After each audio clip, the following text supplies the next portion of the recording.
there is little sign of progress over President Biden's stimulus proposal, even after Republican senators met with the president at the White House last night to discuss potential areas for compromise. Let's bring in Representative Ed Perlmutter. He's congressman from Colorado. Congressman, it's good to talk to you today.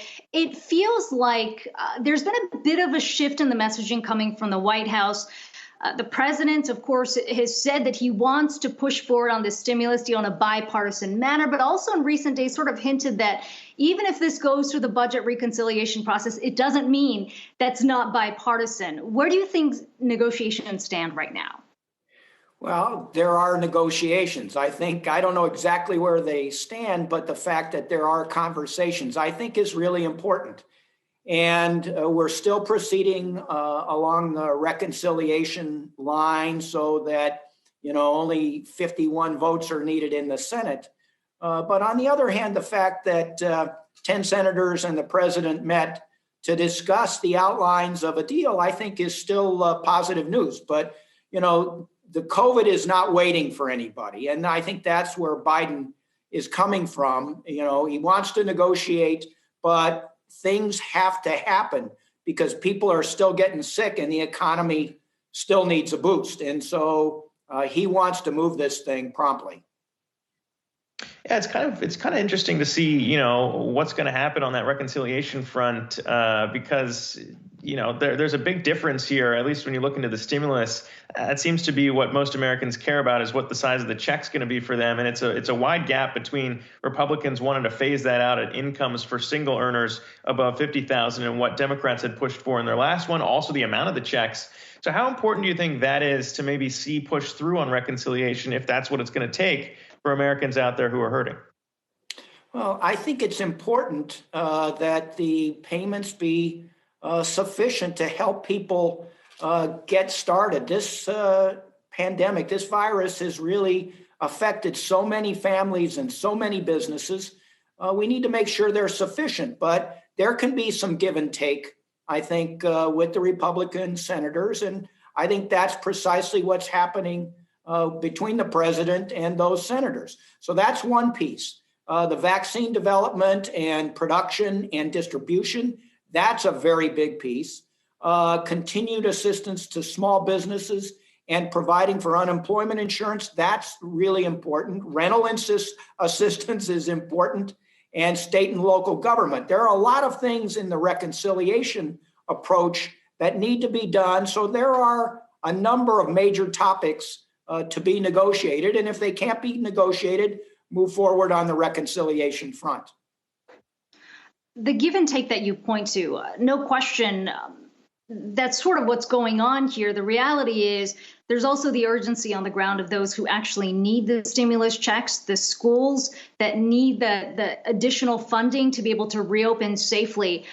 How patient do you think Democrats should be in this process? Republicans would argue that, look, if it moves forward on the budget reconciliation process, President Biden's already going back on his word in trying to move through legislation in a bipartisan manner. Well, I think you can be patient up to a point. The urgency of the situation cannot be exaggerated. I mean, we have hundreds of thousands of deaths from this virus. Countless businesses have been closed. A lot of people have been laid off.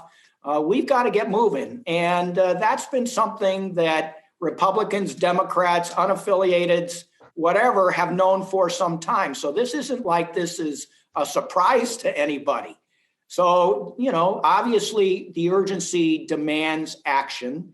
And I think the president wants to negotiate, but he cannot wait. The virus is not waiting. Let's talk about another issue that we have been tracking very closely over the last week, and that's what's been playing out in the markets with the Reddit traders, the limited trades, the trades that were limited through the Robinhood app last week. We got news yesterday that co-founder and CEO Vlad Tenev will be testifying before the House Financial Services Subcommittee, which you serve on. What questions do you have going into the hearing? What are key issues you think that need to be addressed on this front?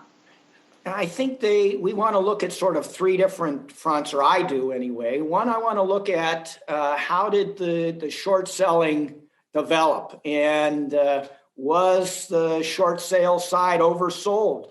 How did that come to be? And so I want to look at the short selling piece of this thing. I want to look at the trading component, the Robinhood, and did in fact they limit it in a way that really harmed the retail investors. And to a degree, it seems like it did. And I want to understand better their reasoning for doing that. And then I want to understand the retail investor in this. I want to make sure that, it's usually the last person into a deal like this who ends up getting left holding the bag. And I always refer to Mr. and Mrs. McGillicuddy that live down the street. And I want to make sure that our laws, our security laws, are in place to give them some protection. Now, this was so volatile. There was an element of gambling going on here, and people were taking risks. But on the other hand, we have securities laws in place that to try to protect that small retail investor. And I want to see if they've been working or not. Yeah, there are some McGillicuddies who probably were trading on Robinhood. There's also some McGillicuddies who are probably trading on some other brokers out there. I'd be curious to get your take on why Robinhood's getting so much attention in this too, because there are other elements that seem to be spilling over to other brokerages when you talk about payment for order flow, which we talked to Congressman McHenry yesterday about, and he didn't seem too concerned with that practice, but it is something that's getting a lot of attention that kind of points to potential conflicts of interest in brokers' interest for their customers and some of these market makers out there. So is that a piece that you'd want to learn more about too? Absolutely. So, we've been talking about the order flow of these in this process because first in, first out, you get to do things earlier, you can make money. And we've been talking about this process since the Obama administration, and I think it's something that has to be considered. Robinhood's name kind of leads to the special attention that they're getting, whether, Ameritrade, limited margins, whether some of the other platforms, limited margins. Robinhood is coming under real scrutiny here because so many people used that platform to do their retail trades. Yeah, and they block buys too, and so a step beyond just margin, and for quite some time too, longer than some of the other brokerages out there. I want to shift though to another topic that you watch very closely, something you and I have discussed multiple times here in your Safe Banking Act, baby, that has been passed by the House. It got passed, got included in the HEROES Act. Of course, the HEROES Act didn't go anywhere in the Senate, but back again as we talk about stimulus yet again. Potentially also going to get pushed through here. So what are your estimations for those who don't know, safe banking to reform the cannabis laws out there to let the cannabis sector access banking? And we saw yesterday from Senate Majority Leader Chuck Schumer teaming up with Senator Wyden and Senator Booker to talk about the need to get some reforms pushed through here, saying that it's going to be coming at least a draft of some initial proposals early on in the year. So how does the Safe Banking Act fit into that as maybe a first step to get to some of the progressive agenda items? What do you see coming? I think it can be, kind of a standalone or part of a bigger package, a broader reform package. So we really need to get the federal laws lined up with the state laws. And as you and I have talked about, the federal laws under the Controlled Substance Act say anything with THC more or less is illegal for all purposes. So whether it's medicinal or recreational or cannabis oil, whatever it is, we've got to align the laws because banking laws are generally under the federal umbrella, and the banking laws, it's difficult for some cannabis companies and cannabis-related businesses to have legitimate banking relationships. So we want to get that part straightened out. And then there has to be some criminal justice reform attached to that as well, because so many people over the years have been subject to different kinds of violations and crimes that have really, caused difficult records for these folks. And we need to clean up a lot of this. And so I understand where the Majority Leader Schumer is coming from. We passed the MORE Act in the House.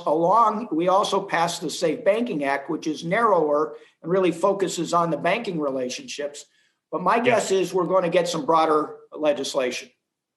Two quick questions then, just to follow up before we let you go. Do you see the Safe Banking Act going through with the effort here that we're expecting on this next stimulus bill as you see it? And then two, I guess, in terms of where it could go after that, how quickly do you think that they might actually get to something that looks like the MORE Act?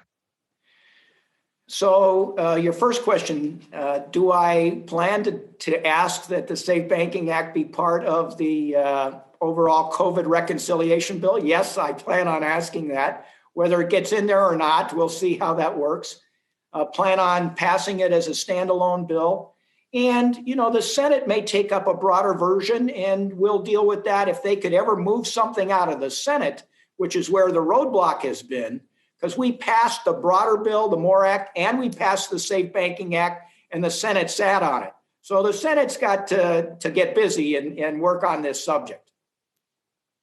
Well, very different this time around with Democratic control. We'll see what happens there. Congressman Ed Perlmutter, appreciate you joining us here today to discuss all that. Be well. Thanks, Zach. I'll talk to you later.